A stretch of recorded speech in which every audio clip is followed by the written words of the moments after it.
And rising powerful being. Today I'm going to be talking about overcoming New Year's resolution shame. What do I mean by that?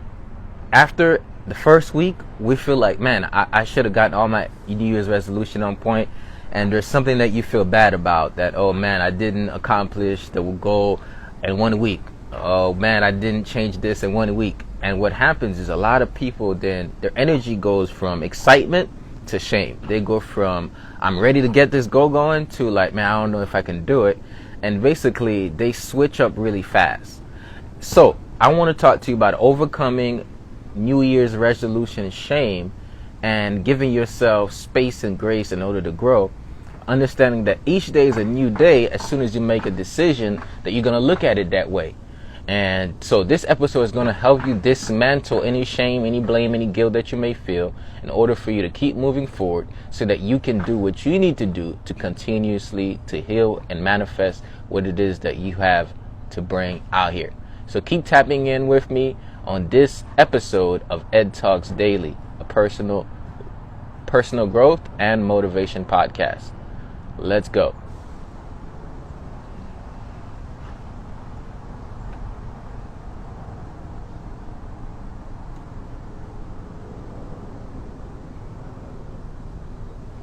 So what do I mean by overcoming New Year's shame? Now, is that an actual thing, or did I come up with that?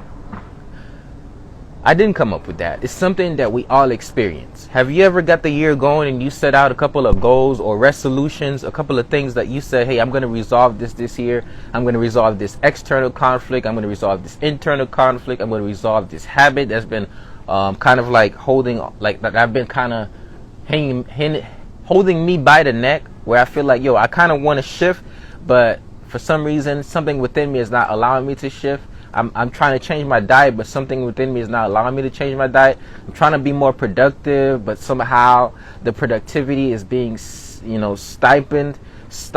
by your actions, by your fear, by you thinking about what other people is going to think about you. All of these things can weigh on you. So even though you feel like, yo, I'm ready to go in this new direction, in the beginning of the year, it might not happen in one day. And because it doesn't happen in one day or in 1 week, our mind says, you see, look, you're still doing the same thing. So I want you to understand that a resolution should not just be for the new year. Let's look at it for every cycle. Every day, a new resolve something. Every week, resolve something. Every month, resolve something. Every 3 months, resolve something. Every 6 months, resolve something. Every 12 months, resolve something. Every 3 years, resolve something. Every 6 years, resolve something. Every 12 years, evolve. Your New Year's resolution is here for your evolution. Evolution does not happen in a day. Evolution sometimes takes decades. Now, it does not mean linger in your negative or limiting beliefs or habits. It does not mean linger in your old way of doing certain things. It just means schedule in what it is that you need to do once you recognize you're not doing it. A resolution must not just be done once and ignored. A resolution must be done over and over again. There are certain things inside of you that you think, hey, I've resolved this. The truth of the matter is you have not fully resolved it. And what I mean by that is resolutions is a process. It's a process to resolve things. Have you ever tried to resolve a conflict, but you thought it was just going to go all in one go? So you say, hey, I'm going to resolve this conflict. I'm going to have one conversation. Everything going to be okay. But then it comes up again. So a lot of times when you make the decision to resolve something, it starts the process. But every time that you get back in the situation, you have to make the decision again. That means that resolution does not happen once. It happens over and over again until you dismantle a limiting belief or a subconscious script or an internal conflict or an external conflict or past childhood trauma. It's an overtime process of dismantling a way of being until you step into the way you want to be. That's why they call unlearning. So unlearning, evolution is a process. The decision to evolve is the point of change. The point of change is the moment you decided that I'm going to cut off from this and I'm going to go in this direction. Now, once you make that decision, give yourself credit, because a lot of people have to work up so much courage to make a decision. So congratulations, you made a decision. So give yourself credit. Pat yourself on the back real quick. Say, come on. Say, Tia, look. Hey, man, you made a decision. Congrats. Let's get it. Now, every day within you, you have to resolve certain things. Every single day. The resolution is not done one day and then it happens. Resolution is done every day. So what do I mean by that? Let's say one of this year's resolution is I want to resolve resentment. Like, I have resentment with all these people. I want to resolve it. I'm taking resentment because that's one of the major things. And then tomorrow you find yourself being resentful. Do you say, hey, look, he never will change? Look, no, resentment is like a strand that's added, pieces of stuff added to it over day. You can't dismantle resentment at one time. But you can resolve it in the situation, so you can find yourself being resentful towards somebody and then get back into the presence and be more kind and loving. You have resolved it in that moment. And then now tomorrow you have to do it again. And then you do it again. And then you do it again. As you resolve it over time, when the problem shows up, you resolve it. You start to resolve the root of the problem. Every time the problem shows up, you deal with it and you resolve it. Over time, you resolve the root of the problem. Most of us, we're trying to resolve the root of the problem from the get-go, or we're trying to get rid of the problem but never go into the root. So you're like, yo, I don't know what the root of my procrastination is. Yo, I don't know what the root of my eating habits are. Yo, I don't know what the root of this and that. I don't know what the root is. The process is discovering what is the root of whatever you're trying to shift out of and shift into. By the way, if you're listening to this podcast, make sure you share it with a friend. So share this podcast to 5 friends and comment done. Okay? So what is it that you want to resolve, and how do you need to be every day so that your life becomes a resolution? Your life has to become the resolution of your problems. Your life has to become the resolution of your internal conflicts, because don't set traps. Set ways to free yourself from the traps. Don't set traps. Guilt is a trap, because guilt would have you. No, shame is a trap. Lingering in the guilt is a trap. Guilt is also letting you know what you did against your values. Out of integrity, guilt says you're out of integrity, but shame says you're out of integrity. You'll always be out of integrity. Look, you're just like your mama, just like your sister, just like your cousin. You will never be nothing. Shame just talks so much sugar, honey, iced tea, okay? And we don't want to deal with that. So what you want to deal with, you want to recognize it as it is and choose how you're going to be. Not recognize it as it is and make it worse than it is.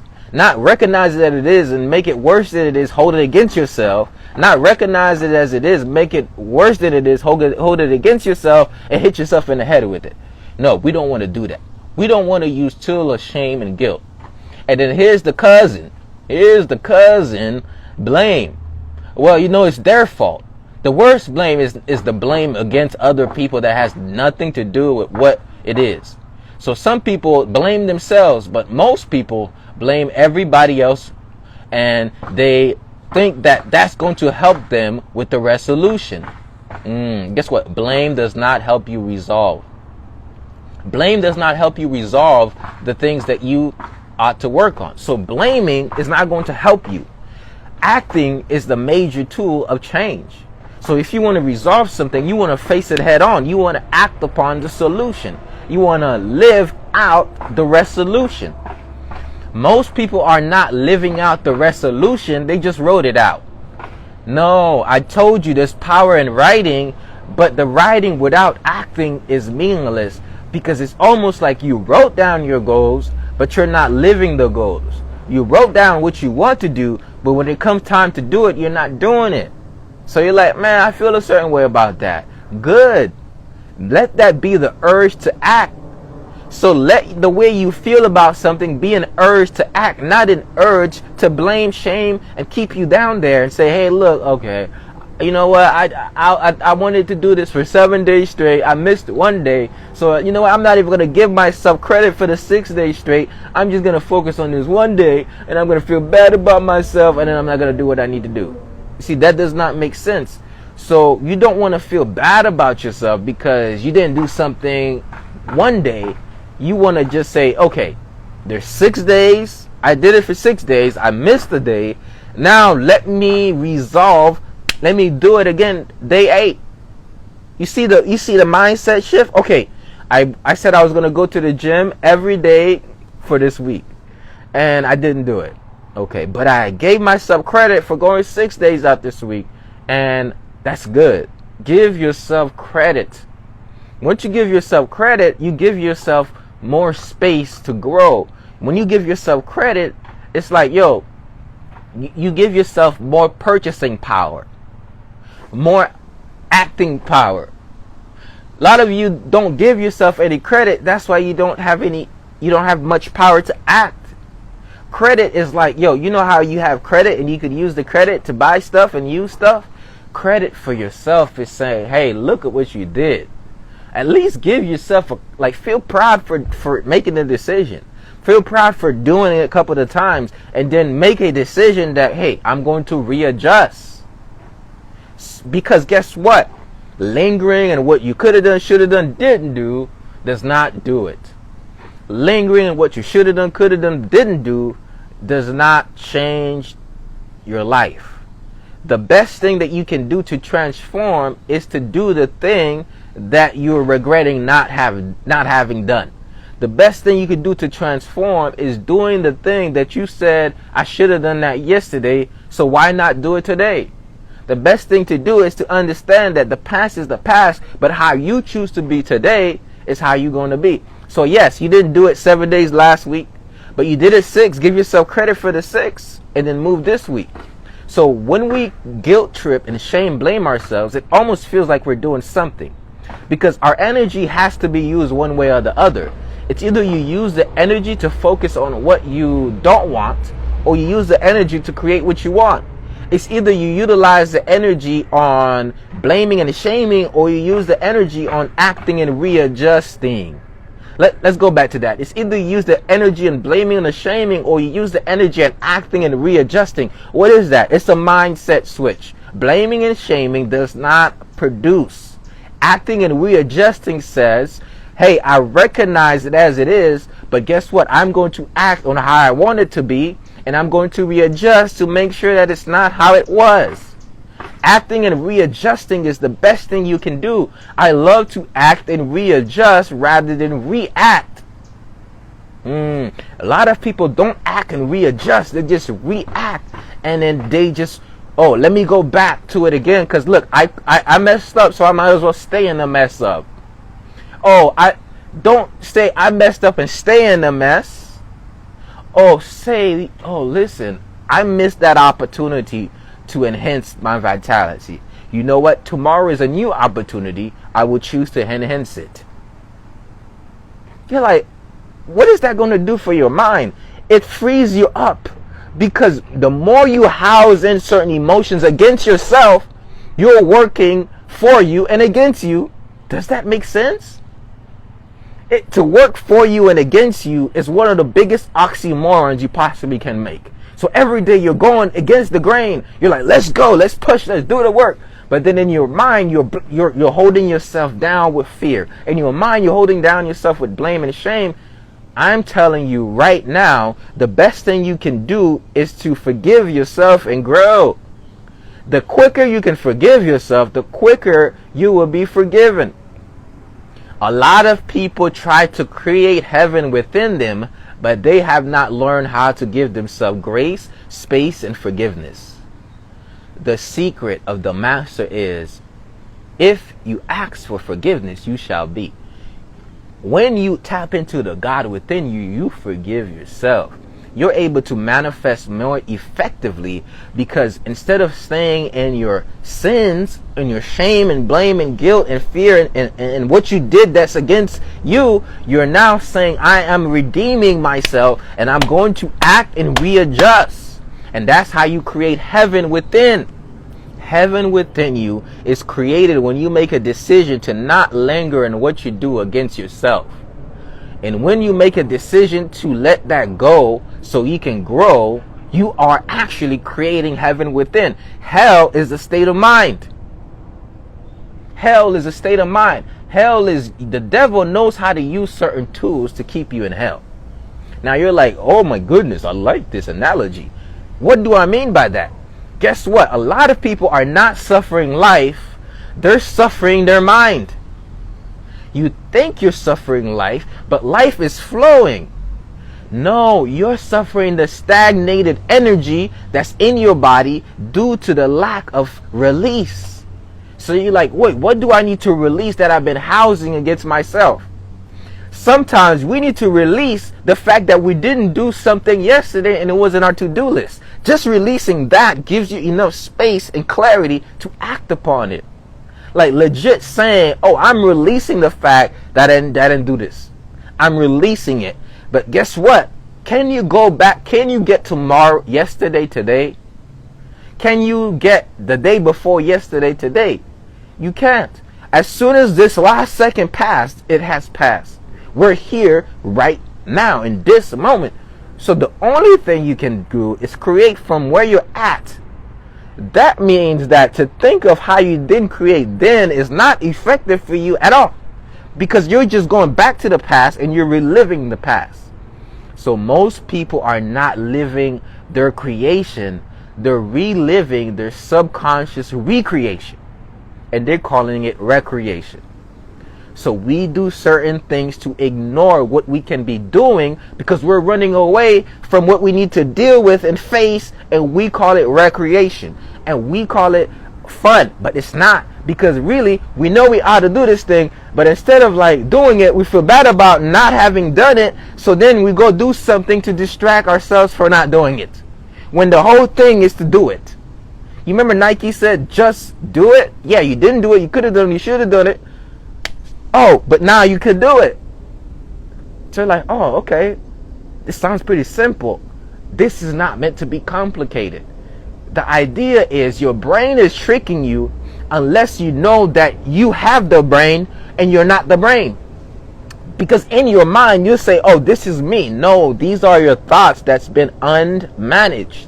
These are your emotions that have been unmanaged. When you say, I am not just my business manager, I am not just a brand manager, I am my life manager, I am my mind manager, you are managing what you're thinking, you are managing how you're being, and you're managing how you're feeling, because you understand the best management is self-management. You understand the best management is vitality management. Somebody said, what about stress management? Oh yeah? Why would you manage something that causes you stress? Don't manage stress. Manage vitality. That will diminish the stress. We've always heard stress management, pain management. How about vitality management? How about wellness management? So managing is not managing what you don't want, but it's managing what you want enough that you create it. You educate, you tell yourself to do certain things to cultivate wellness. You tell yourself to do certain things to cultivate vitality. You tell yourself to do certain things to cultivate energy. So that's how you eat. That's how you sleep.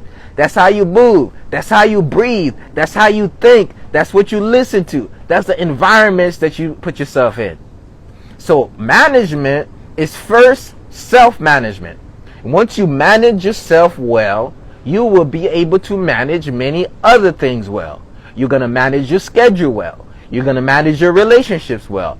And then those management will build the business of your life. And if you're going to be the chief executive officer of your life, you can't spend all your time managing problems. So entrepreneurs are not necessarily crisis managers. You want to prevent the crisis.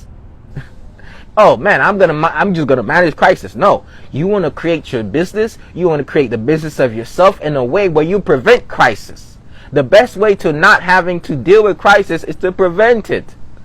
We can't prevent all crisis, but what we can do is we can cultivate a certain way of being, so that way we don't live our life in crisis. A lot of people live in what Stephen R. Covey calls the doing important things only when they're urgent.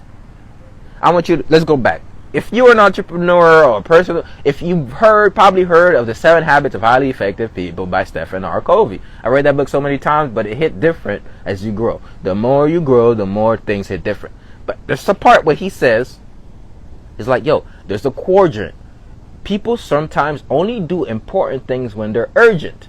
They also do unimportant things when they're urgent. They manage crisis. They don't cultivate a life of productivity. When you do things only because they're urgent right now, it means that you're not preventing it from happening. So what do I mean? Some people don't even look at their diet until they get sick.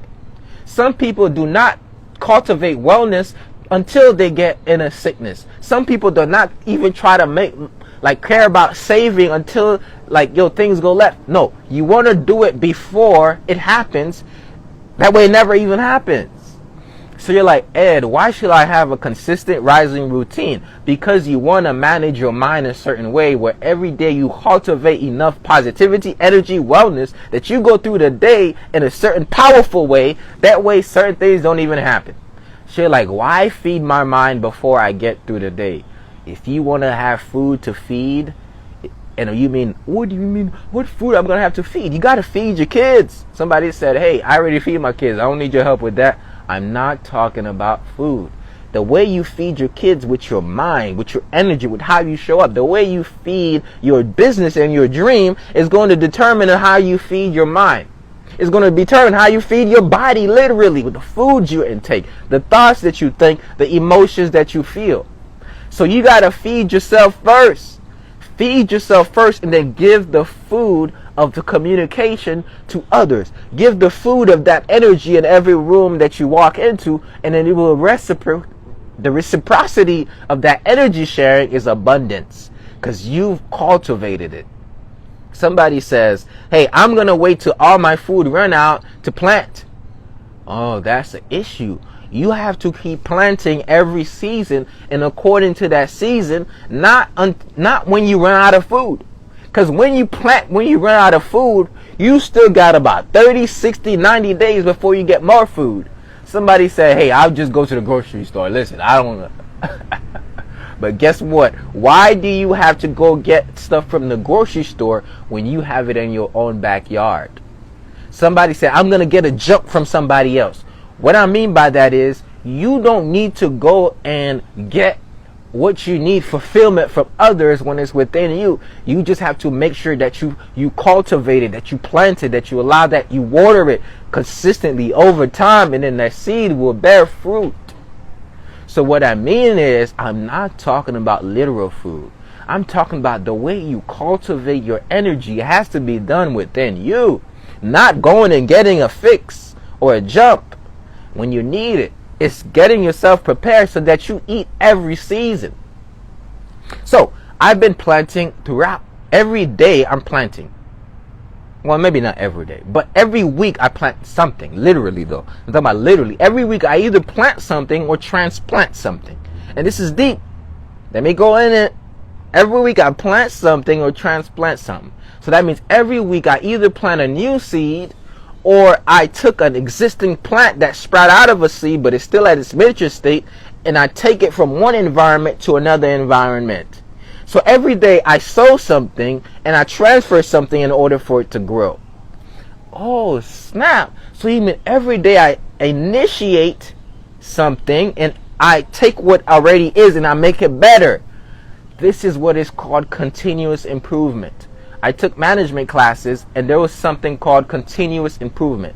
Most businesses are not focused on managing crisis. They're focused on managing improvement. They call that, what did they call it? Innovation. Curly, sir. Appreciate it. Tap in, edtalksdaily.com. Listen to this podcast consistently right from Spotify on your audio platform if you want to tap in. So basically, I learned that your businesses, oh snap, they have something called continuous improvement. Oh, they have innovation where it's like, yo, what is the new? How are we going to take what we already have and make it better? So you got to look at yourself and improve upon that. How am I going to take who I already am and improve on that? How am I going to take what I already have, transfer it to a different environment so it can grow? Just like I'm thinking about my community, the Holistic Lifestyle Tribe, which just helps people grow, build their brand as they build themselves. So I was like, yo, how can I take what I already have and help more people? But then what is within me that I have not brought out? You got a seed in you and you got a plant already. But there's a seed in you that you have not even brought out. There's some gifts in you that you have not been used, so you got to plant those too. But you keep watering them day by day. You don't expect to eat from the seed you planted today. And that's just what we do in the new year. We plant the seed January 1st and we want the tree January 7th. It does not work that way. You got to wait till the spring season. Somebody says, hey, how about the plants I planted back in December? Should I get some? Well, guess what? Why you wait for fruit, for the plant to bear fruit? Drink the teas. What is the teas? If you take the leaf, you brew it up, you're going to realize from that in itself. This is appreciation from what you have. What I mean by that is, before you can eat from the work you've done, understand that the work you're doing is its fulfillment of its own. Let me repeat that again. Before you can eat from the work you've done, recognize that the work you're doing is the fulfillment on its own. So what I mean by that, before you eat from your labor, the labor itself is a fulfillment because the process is the goal. So you're like, hey, I have not gotten the abundance of what I sowed yesterday, but you've gotten the abundance of sowing. I have not gotten the abundance of what I sowed yesterday, but you're getting the abundance of sowing. I'm telling you, I plant not because I'm waiting for a fruit so bad. I can't wait till I get the pepper and tomato. No, I plant because I just love planting. And because I love planting, planting is my reward and the fruit. And while I'm planting, while I'm waiting for the fruit, the leaf is also my reward. What's going on, bro? So I had discovered that you have to realize that you don't do stuff simply for the result. Do stuff for the stuff. Don't just, I'm acting, I'm moving, I'm exercising because I want to lose weight. You see, this is why you're not motivated long enough. Because you're waiting for the result this week. But what if you enjoyed the run? What if you were more conscious of what's happening? You know what makes me more happy about my plants? Is seeing them grow. Nothing makes me more happy. You see, I'm smiling right now. When I see the tomatoes like really big, I'm like, yo, look at the tomato. When I see the burdock leaf, it's like, yo, it was so miniature, now it's big. I'm like, look at the plant. When I see the pepper plant growing, it is the growth of the plant that is the most beautiful. That's why it's called the process. Because the stuff you experience and discover and learn, that is the benefit. What you experience, discover, and learn during the process is the benefit. I would add you, bro, but this is a recorded podcast. I got to post it as it is. So this is the benefit. So the benefit is what you do. So before the reward, you are the benefit. You are the beneficiary. My Creole accent coming out. You are the beneficiary of the actions that you take. You have to just recognize it. Most people, they're waiting to the end of their goal in order to reap the life insurance benefits of what they put. You can't enjoy the benefits of the work you sowed when you die. You only enjoy it throughout the process. So the process is the pride. Some of you trying to kill yourself to get the money from your dream. That's deep. Well, those who get it, get it. Don't try to kill yourself to get the money from the dream when the dream is the reward. So most people are sacrificing their health. They're sacrificing their relationship. They're sacrificing their mind for the benefit of obtaining something they already have. And they quantify it as money. What you're seeking for, you think it's money, but you just want to express yourself abundantly on this earth. And as you express that energy, the money is a plus. Gratitude is a must. Blessings comes upon you. Everything is just... Somebody says, you say something's bad about money? No way. I will attract and manifest millions, if not billions of dollars. Let's snap and claim that.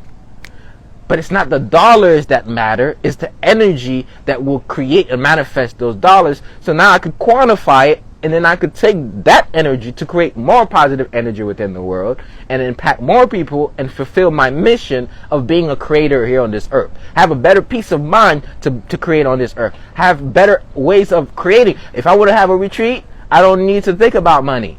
The retreat is done. Somebody can't afford it, I could sponsor that person to come. Somebody has a dream and I believe in it, I could support that person.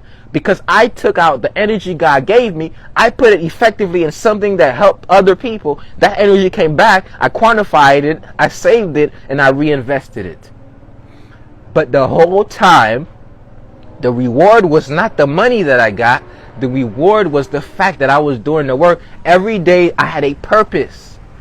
Most people don't realize that it is the purpose-driven life that is the most rewarding. A purpose-driven life is the reward. But most people don't live a purpose-driven life. They live a profit-driven life. And they miss out on the purpose. You might not see it, but so many companies, if they really notice what they are in the world, there are pillars that bear fruit. But instead of bearing fruit that is divinely correlated with the laws of the divine, by that I mean it's natural, what they do is they bear fruit that's artificial, and the intention behind it is not to help you become better or heal or grow, but it's to get your money. The same profit-driven organization with the energy transformation can be a purpose-driven one. So you're like, what do you mean? You eat this food every day. Why are they putting pesticides and all these things in it? It's because they just want to yield more profit. But if they said we want to make the world healthier, they would make it their mission to make sure they do it that way. Certain of the foods that are packaged that can be the best things, because guess what? That's a new evolution of food. But unless you change your intention behind the way that you do things, you might just be doing the same thing that could fulfill you. It's not a fulfillment because the intention is not right. So sometimes you got to look back at your intention. So you're like, yo, I'm doing this thing every day, but I don't feel the reward of it. You see, you're only doing it for the result. You're like, I'm working out every day, but I don't feel the... If you really step in and say, hey, man, you know how I feel after my workout? I feel amazing. You know how I feel during the workout? I feel amazing. Then guess what you're going to be? You're going to be pulled towards working out, because you're not saying, oh, when I lose 30 pounds, the workout will be worth it. Oh, when I get $1 million, starting my business will be worth it. Or when everybody knows me, having my brand will be worth it. No. As you do it, the worth is in the doing. And the value comes back to you in increments. That's just you waking up today and saying, hey, let's do something. Every day I wake up, I'm like, yo, I might not have 1,000 people I'm speaking to in front of a stage, but I know for sure there are thousands around the world listening to my podcast. Yeah, I know there's a few people in my Rising Prime coming through. Yeah, I know there are people, like, so every day, the benefit is not the reward. The benefit is the thing. Don't make the reward the benefit. Make the process the benefit, and you will be rewarded. Don't make the benefit the reward. Make the process the benefit, and you will be rewarded, because you will stick to it longer. So, if you look past this week and you say, I don't see the manifestation of the resolutions I made, well, keep resolving. Keep resolving the internal conflicts. Keep resolving the habits that's not serving you. As you resolve those more and more and more and more and more and more, you're going to see the rewards. It's a process. But the whole process is rewarding. The whole process is rewarding. Okay? So, this whole is purposeful. Okay? So, when I was like a trainer, like I'm a personal trainer. I'm sleeping in my car, but I'm more motivated than I've ever been. I'm not talking about right now. This was 3-4 years ago. Obviously, I'm not sleeping in my car. I'm in the house. I'm in the backyard. It's beautiful. I'm living my life. But when I was sleeping in my car, how did I lift up? My situation looked like it didn't, like not how I wanted to look. But I had a drive behind it. So I'm doing stuff. I'm in school. I'm doing a show. I'm interviewing people. I'm doing this. Every time I showed up, even though I didn't have all the money in the world, being able to motivate somebody, being in a workout was the benefit. I'm like, yo, I love this so much. Like, I can do this forever. And I realized that, yo, that helped me. But then I got in a depression when I started to believe, and this is why I'm making this. There was a time when I moved home from school. I said, you know what? I got all this stuff going on, and I done failed in so many different areas, which is, I didn't really fail. I just learned. I just had to learn more and get better. I'm moving back home, and I went through a major depression. Imagine, I moved back home with my car. This what was I was sleeping in prior to that, and then they came and took the car the next day. Now I'm back home, and I'm like, I'm supposed to be this motivational guy, and look what my life is now. And I'm like, bro, I don't know. I felt I couldn't do anything. And I shamed, I blamed, I just stayed in depression because I felt like I failed in life. I felt like I lost everything. I felt like I was back to square one. I felt like, yo, I'm 23, I had a house, and now I don't have a house. I have to live with my parents. What people gonna think about me? Yo, I'm a motivator, but I can't get myself to do nothing each day. I'm depressed. I'm laying in bed all day. And that was 2018. And for like 3 to 4 months, I was in a rut. During that rut, I started to read books, listen to some podcasts, and I started to listen to Jim Rohn over time. And I started listening to separate speakers. I put the audiobooks in my ears so much. Then I started to do more Qigong. And over time, I realized that every day I was waking up so shameful that I didn't have enough energy to act on what I wanted to, because shame, literally, it depletes you. It's one of the lowest energy vibrational states you can stay in. So that's why I tell people, get out of it as fast as you can by giving yourself grace and space, by forgiving yourself to be redeemed. You create heaven within you when you forgive yourself for the hell you created. You create heaven within you when you forgive yourself for your own sins. The way I acted was some of the problem.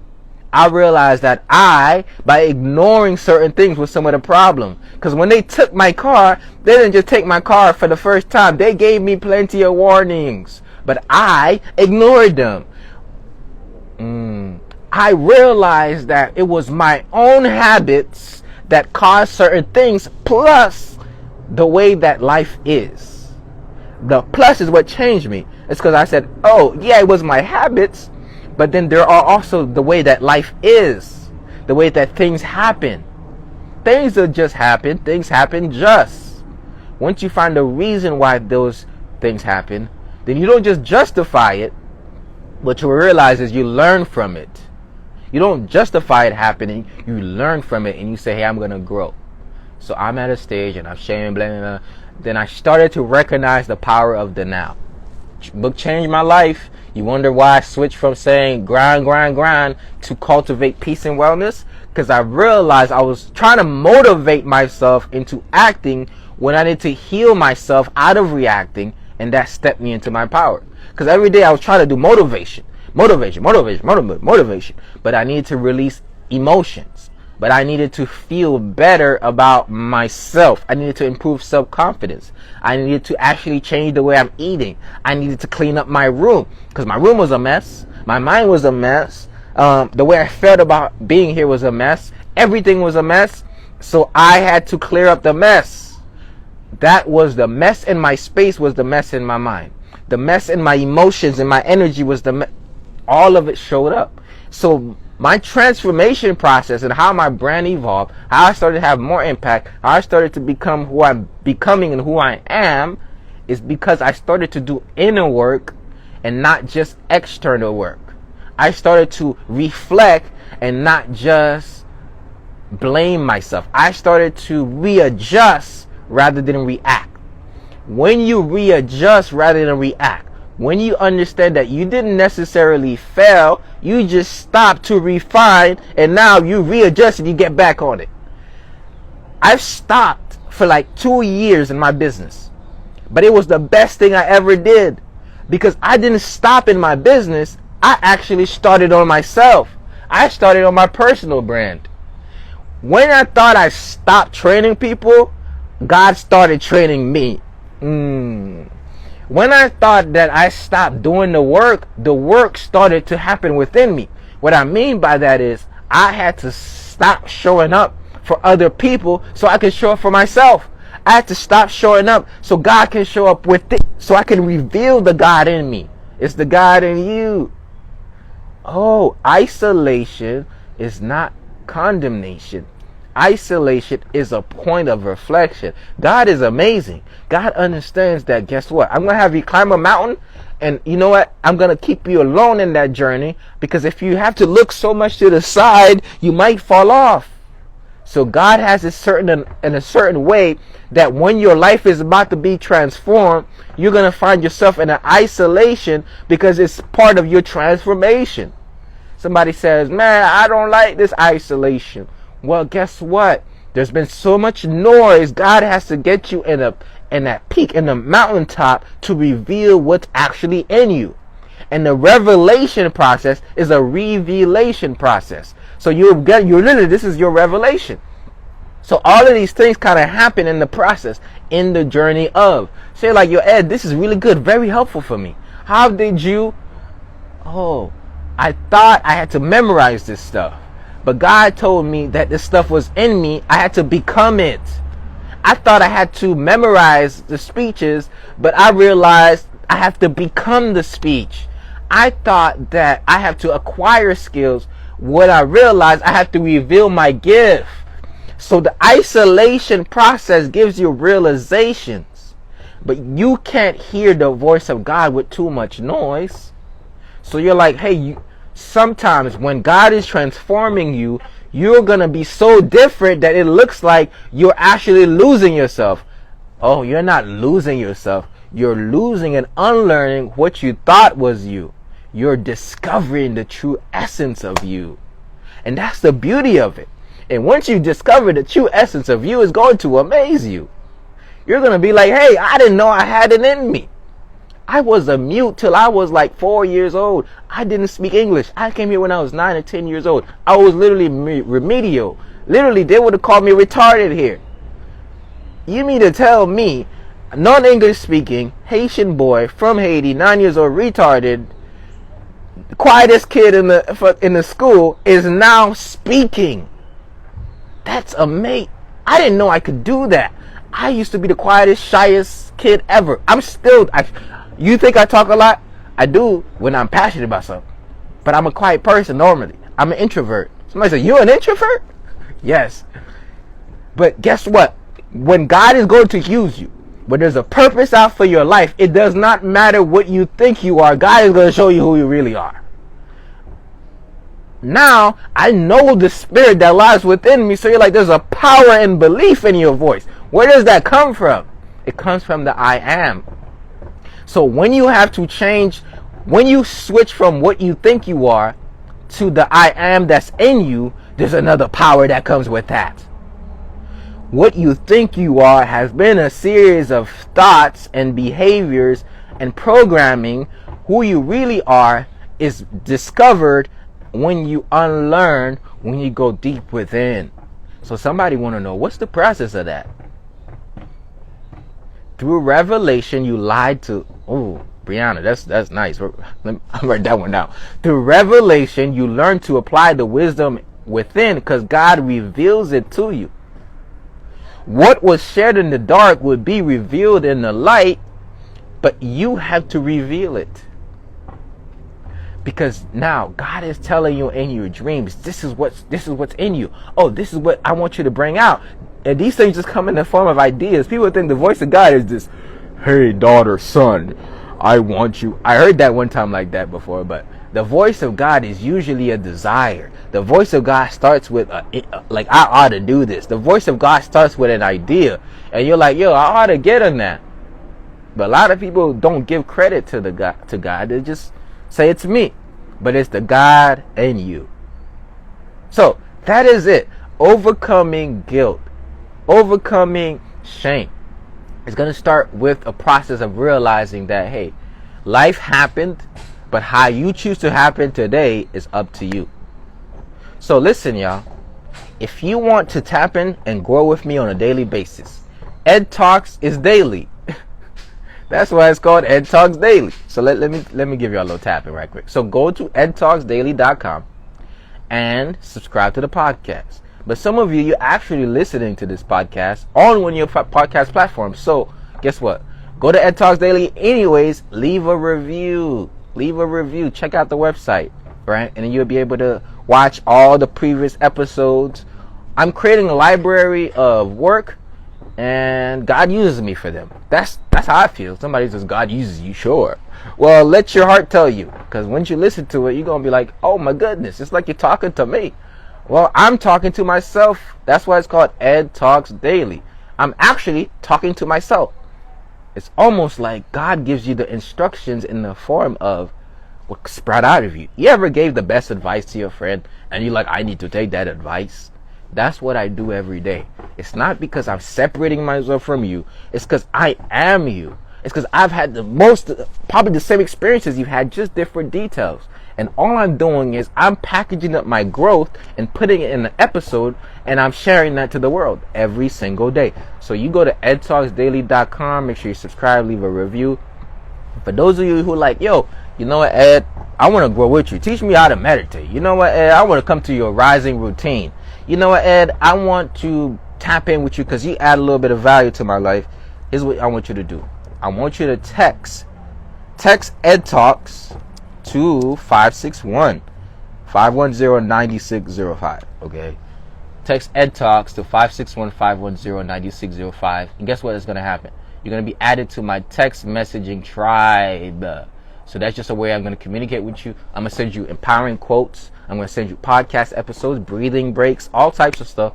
And you're going to be in my inner circle when I can really, really impact you and just do what I'm set out here to do.